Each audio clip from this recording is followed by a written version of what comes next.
Assalamualaikum warahmatullahi wabarakatuh sahabat trainer. Jumpa lagi nih bersama saya Bang Trainer Pokemon.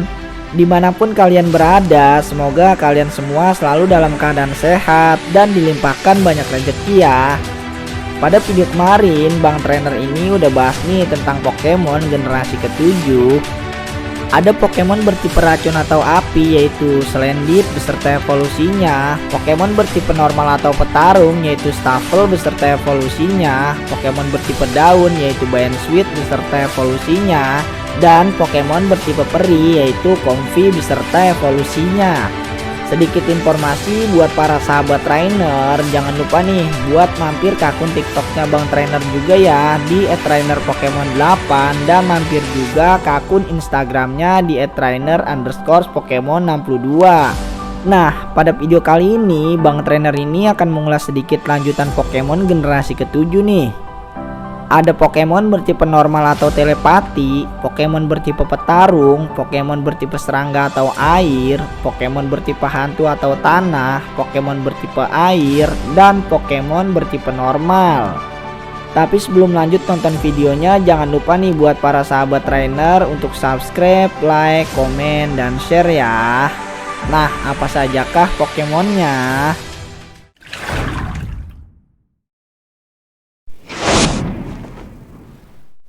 Yang pertama ada Pokemon yang bernama Oranguru.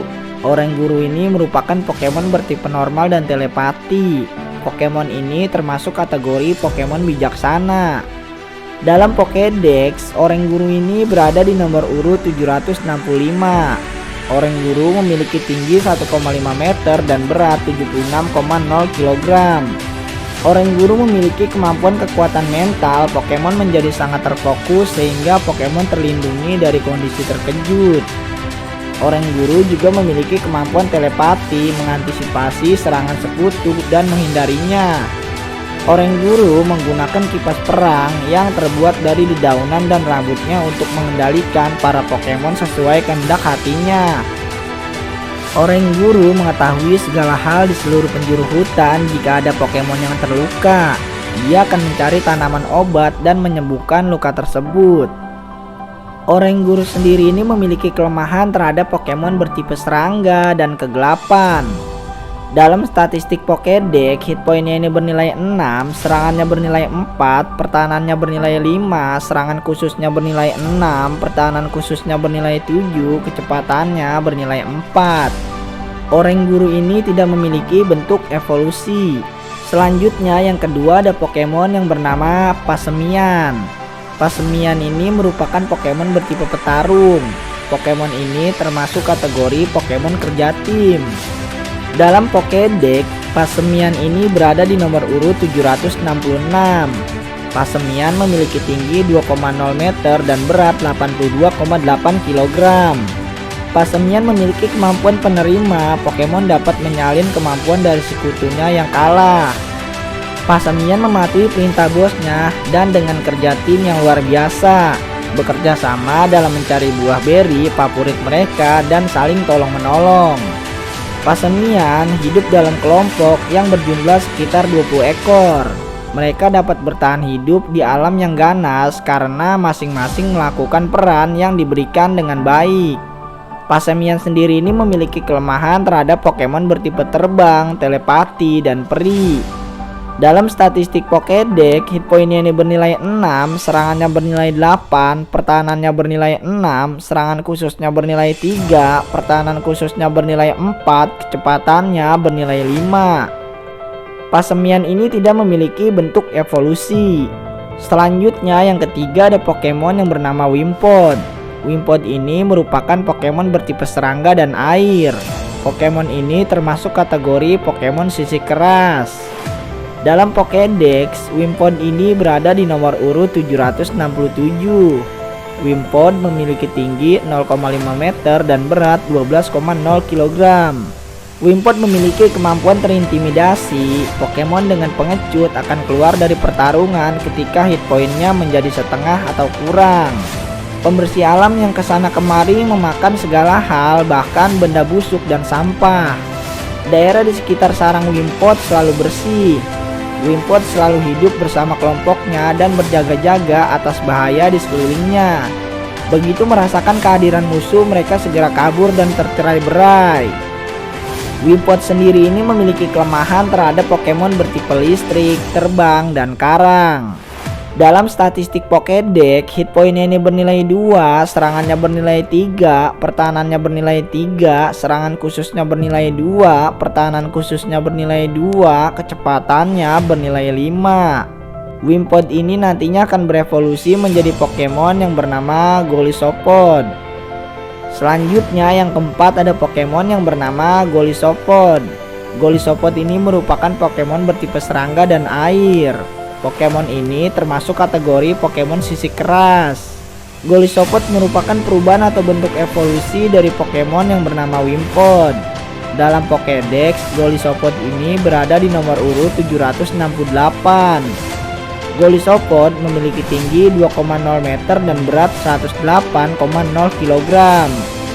Golisopod memiliki kemampuan pintu darurat. Ketika merasa ada bahaya, Pokemon akan keluar dari pertarungan ketika hit pointnya menjadi setengah atau kurang. Golisopod rela menggunakan segala cara untuk mencapai kemenangan. Saat lawan lengah, dia akan menghabisi musuh menggunakan cakar kecil di kaki depannya. Golisopod tinggal dalam lubang di dasar laut atau kapal tenggelam. Pokemon ini bertarung melawan Grapploct dan Pokemon yang kalah akan menjadi makanan Pokemon yang menang. Golisopod sendiri ini memiliki kelemahan terhadap Pokemon bertipe listrik, terbang, dan karang. Dalam statistik Pokédex, hit pointnya ini bernilai 5, serangannya bernilai 8, pertahanannya bernilai 9, serangan khususnya bernilai 4, pertahanan khususnya bernilai 6, kecepatannya bernilai 3. Selanjutnya yang kelima ada Pokemon yang bernama Sandygast. Sandygast ini merupakan Pokemon bertipe hantu dan tanah. Pokemon ini termasuk kategori Pokemon bukit pasir. Dalam Pokédex, Sandygast ini berada di nomor urut 769. Sandygast memiliki tinggi 0,5 meter dan berat 70,0 kg. Sandygast memiliki kemampuan padatan air, meningkatkan statistik pertahanan Pokemon dengan tajam ketika terkena serangan tipe air. Karena menyukai skop di atas kepalanya, Sandygast akan menjadi serius dan melawan setiap anak yang datang untuk mengambilnya kembali. Saat pulang setelah bermain pasir, ingat untuk menghancurkan gundukan pasir. Kalau tidak, ada kemungkinan roh akan merasuki gundukan tersebut dan menjadi Sandygast. Sandygast sendiri ini memiliki kelemahan terhadap Pokemon bertipe air, daun, es, hantu, dan kegelapan. Dalam statistik Pokédex, hit pointnya ini bernilai 2, serangannya bernilai 3, pertahanannya bernilai 4, serangan khususnya bernilai 3, pertahanan khususnya bernilai 2, kecepatannya bernilai 1. Sandygast ini nantinya akan berevolusi menjadi Pokemon yang bernama Velosan. Selanjutnya yang keenam ada Pokemon yang bernama Pelosan. Pelosan ini merupakan Pokemon bertipe hantu dan tanah. Pokemon ini termasuk kategori Pokemon kastil pasir. Pelosan merupakan perubahan atau bentuk evolusi dari Pokemon yang bernama Sandygast.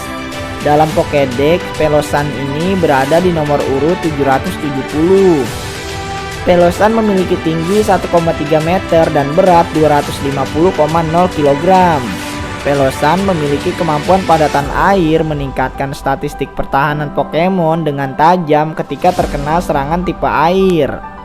Tiap butir pasir di tubuhnya memiliki kemauannya sendiri. Pelosan menelan Pokemon kecil dan merebut vitalitas Pokemon tersebut hidup-hidup. Pelosan adalah Pokemon menakutkan yang akan merebut vitalitas lawan setelah menciptakan badai pasir untuk menghentikan gerakannya. Pelosan sendiri ini memiliki kelemahan terhadap Pokemon bertipe air, daun, es, hantu, dan kegelapan. Dalam statistik Pokédex, hit pointnya ini bernilai 3, serangannya bernilai 4, pertahanannya bernilai 5, serangan khususnya bernilai 5, pertahanan khususnya bernilai 3, kecepatannya bernilai 2. Selanjutnya yang ketujuh ada Pokemon yang bernama Pyukumuku. Pyukumuku ini merupakan Pokemon bertipe air. Pokemon ini termasuk kategori Pokemon Tripang. Dalam Pokédex, Pyukumuku ini berada di nomor urut 771. Pyukumuku memiliki tinggi 0,3 meter dan berat 1,2 kg. Pyukumuku memiliki kemampuan jeroan keluar, menyebabkan musuh yang melakukan pukulan penghabisan menjadi terluka dengan jumlah yang sama dengan hit point terakhirnya. Pyukumuku hidup di tempat dangkal berair hangat. Ketika berjumpa dengan musuh, Pokemon ini mengeluarkan organ internalnya melalui mulut untuk memukul musuh. Karena kulit Pyukumuku dilapisi oleh lendir dengan efek pelembab yang tinggi, Pokemon ini tidak akan kering walau berada di darat selama beberapa hari. Pyukumuku sendiri ini memiliki kelemahan terhadap Pokemon bertipe daun dan listrik. Dalam statistik Pokédex, hit point-nya ini bernilai 4, serangannya bernilai 4, pertahanannya bernilai 8, serangan khususnya bernilai 2, pertahanan khususnya bernilai 8, kecepatannya bernilai 1. Pyukumuku ini tidak memiliki bentuk evolusi. Selanjutnya yang ke-8 ada Pokemon yang bernama Type 0. Type 0 ini merupakan Pokemon bertipe normal. Pokemon ini termasuk kategori Pokemon sintetis. Dalam Pokédex, Type 0 ini berada di nomor urut 772. Type 0 memiliki tinggi 1,9 meter dan berat 120,5 kg. Type 0 memiliki kemampuan perisai tempur, cangkang yang keras akan melindungi Pokemon dari pukulan yang mematikan. Ada rumor yang mengatakan bahwa dokumen penelitian rahasia mengenai Type 0 dicuri sehingga ada yang melahirkan kembali Pokemon ini di daerah Galar. Type 0 dibuat menggunakan Pokemon dalam mitos sebagai model, dipasangi topeng untuk mencegah kekuatannya lepas kontrol. Type 0 sendiri ini memiliki kelemahan terhadap Pokemon bertipe petarung. Dalam statistik Pokédex, hit point-nya ini bernilai 6, serangannya bernilai 6, pertahanannya bernilai 6, serangan khususnya bernilai 6, pertahanan khususnya bernilai 6, kecepatannya bernilai 4. Type 0 ini nantinya akan berevolusi menjadi Pokemon yang bernama Silvally tipe normal. Selanjutnya yang ke-9 ada Pokemon yang bernama Silvally tipe normal. Silvally tipe normal ini merupakan Pokemon bertipe normal. Pokemon ini termasuk kategori Pokemon sintetis. Silvally tipe normal ini merupakan perubahan atau bentuk evolusi dari Pokemon yang bernama Type 0. Dalam Pokédex, Silvally tipe normal ini berada di nomor urut 773. Silvally tipe normal ini memiliki tinggi 2,3 meter dan berat 100,5 kg. Silvally tipe normal memiliki kemampuan sistem RKS mengubah tipe Pokemon agar sesuai dengan disk memori yang dipegangnya. Biasanya menggunakan tipe normal, tetapi bentuknya dapat berubah berdasarkan tipe memori yang dibawanya. Kemampuan tersembunyi Silvally terbangkitkan berkat ikatan yang kuat antara Pokemon ini dan pelatihnya. Mampu mengubah tipe semaunya. Faktor terakhir yang dibutuhkan Silvally untuk membebaskan kekuatannya yang sebenarnya adalah ikatan dengan pelatih yang dia percayai. Silvally tipe normal sendiri ini memiliki kelemahan terhadap Pokemon bertipe petarung. Dalam statistik Pokédex, hit point-nya ini bernilai 6, serangannya bernilai 6, pertahanannya bernilai 6, serangan khususnya bernilai 6, pertahanan khususnya bernilai 6, kecepatannya bernilai 6. Nah, itulah tadi Pokemon generasi ke-7. Ada Pokemon bertipe normal atau telepati, Pokemon bertipe petarung, Pokemon bertipe serangga atau air, Pokemon bertipe hantu atau tanah, Pokemon bertipe air, dan Pokemon bertipe normal. Menurut kalian, Pokemon manakah yang paling mengerikan daya serangnya? Buat sahabat trainer, jangan lupa mampir ke akun TikToknya Bang Trainer juga ya, di @trainerpokemon8, dan mampir juga ke akun Instagramnya di @trainer_pokemon62. Nonton juga video dari Bang Trainer yang lainnya juga ya di channel ini. Linknya ada di deskripsi. Jika kalian suka dengan video yang telah Bang Trainer bawakan, jangan lupa tekan tombol subscribe, like, komen, dan share ya. Semoga sahabat trainer sehat selalu. Salam hangat sahabat trainer. Sampai ketemu kembali pada video selanjutnya. Wassalamualaikum warahmatullahi wabarakatuh.